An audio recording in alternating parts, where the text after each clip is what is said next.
ആയത്തുള്ള അലി ഖമേനിയുടെ വധത്തിന് പിന്നാലെ അദ്ദേഹത്തിൻ്റെ പുത്രനും പുതിയ ഇറാന്റെ സുപ്രീം ലീഡറുമായി അവരോധിക്കപ്പെട്ട മുസ്തഫ ഖമേനിക്ക് നേരെ ആക്രമണമെന്ന് സൂചന.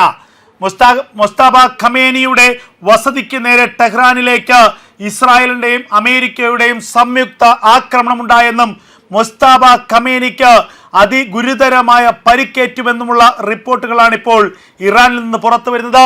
ഇറാന്റെ സ്റ്റേറ്റ് മീഡിയ തന്നെയാണ് ഇത് സംബന്ധിച്ച നിർണായകമായ വിവരങ്ങൾ പുറത്തുവിടുന്നത്. മുസ്തഫ ഖമേനിക്ക് ഗുരുതരമായ പരിക്കേറ്റിരിക്കുന്നു.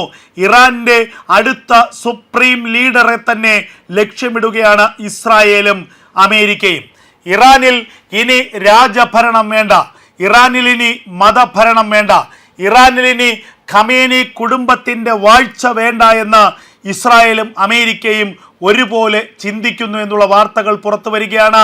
ആയത്തുള്ള അലി ഖമേനി 4 പതിറ്റാണ്ടുകൾ ഇറാനെ നയിച്ച ഇറാന്റെ അവസാന വാക്കായിരുന്ന ആയത്തുള്ള അലി ഖമനേയെ വധിച്ചതിന് പിന്നാലെയാണ് അദ്ദേഹത്തിൻ്റെ പുത്രനും 55 വയസ്സുകാരനുമായ മുസ്തഫ ഖമനേയെ അടുത്ത ഇറാന്റെ സുപ്രീം ലീഡറായി പരമോന്നത നേതാവായി ഇറാൻ ഭരണകൂടം തിരഞ്ഞെടുക്കാൻ തീരുമാനിച്ചത്. അതിൻ്റെ നടപടിക്രമങ്ങൾ പൂർത്തിയായി വരുന്നതിനിടയിലാണ് ആദ്യമായി രാജ്യത്തെ അഭിസംബോധന ചെയ്ത് സംസാരിക്കാൻ മുസ്തഫ ഖമേനി തയ്യാറെടുക്കുന്നതിനിടയിലാണ് മുസ്തഫ ഖമനേയിക്ക് നേരെ ഇപ്പോൾ ആക്രമണമുണ്ടായി എന്നുള്ള വാർത്തകൾ പുറത്തു വരുന്നത്.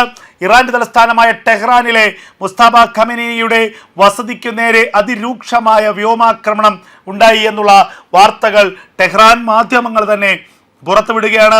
ഗുരുതരമായ പരിക്ക് മുസ്തഫ ഖമനേയിക്ക് ഏറ്റു എന്നുള്ള വാർത്തകളും വരുന്നു. ഇതിൻ്റെ മറ്റ് സ്ഥിരീകരണങ്ങൾ ഇതുവരെ പുറത്തു വന്നിട്ടില്ല. അദ്ദേഹത്തിൻ്റെ ആരോഗ്യനില എത്രമാത്രം ഗുരുതരമാണ് എന്നത് സംബന്ധിച്ച് ഒരു തരത്തിലുമുള്ള വിവരങ്ങൾ ഇതുവരെ പുറത്തു വന്നിട്ടില്ല.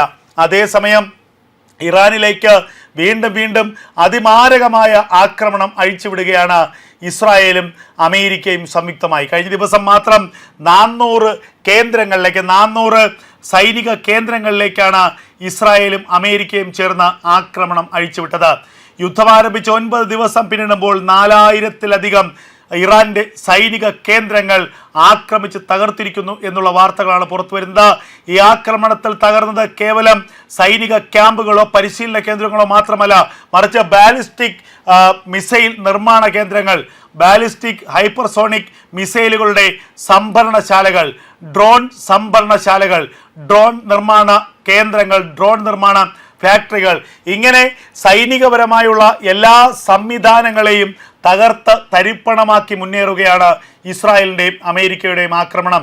ഒന്നല്ല രണ്ടല്ല, നിരവധി ഫൈറ്റർ ജെറ്റുകൾ, കഴിഞ്ഞ ദിവസങ്ങൾ പുറത്തു വരുന്ന വാർത്തകൾ ശരിയാണെങ്കിൽ ഒരേ സമയം ഇസ്രായേലിൻ്റെ 80 ഫൈറ്റർ ജെറ്റുകളാണ് ഇറാന്റെ തലയ്ക്ക് മുകളിൽ പറന്നുകൊണ്ട് ഇറാനിലേക്ക് ആക്രമണം അഴിച്ചുവിട്ടത്.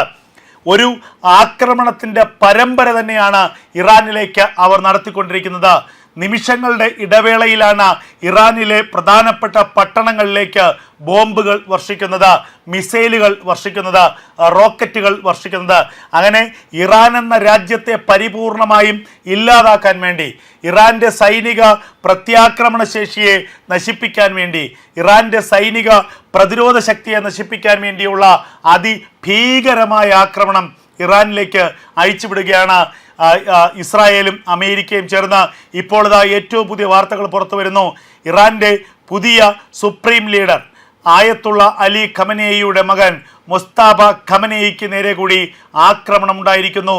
മുസ്തഫ ഖമനേയിയെ വധിക്കുമെന്ന് നേരത്തെ അമേരിക്കൻ പ്രസിഡന്റ് ഡൊണാൾഡ് ട്രംപും ഇസ്രായേൽ പ്രധാനമന്ത്രി ബെഞ്ചമിൻ നെതന്യാഹുവും വ്യക്തമാക്കിയിരുന്നുവെങ്കിലും ആക്രമണം ഇത്ര വേഗത്തിലുണ്ടാകുമെന്ന് ആരും കരുതിയില്ല.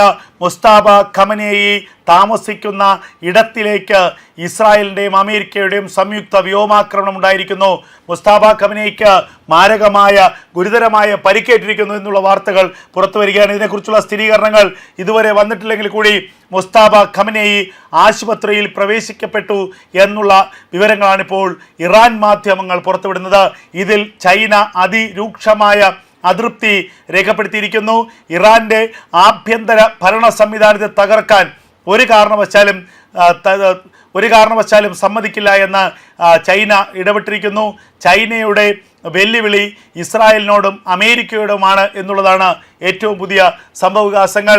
അമേരിക്കയുടെയും ഇസ്രായേലിൻ്റെയും ഇറാൻ യുദ്ധം അത് പുതിയ തലങ്ങളിലേക്ക് കടക്കുന്നു എന്ന വാർത്തയാണ് ഇപ്പോൾ മിഡിൽ ഈസ്റ്റിൽ നിന്ന് ഏറ്റവും പ്രധാനമായി നൽകാൻ കഴിയുന്നത്.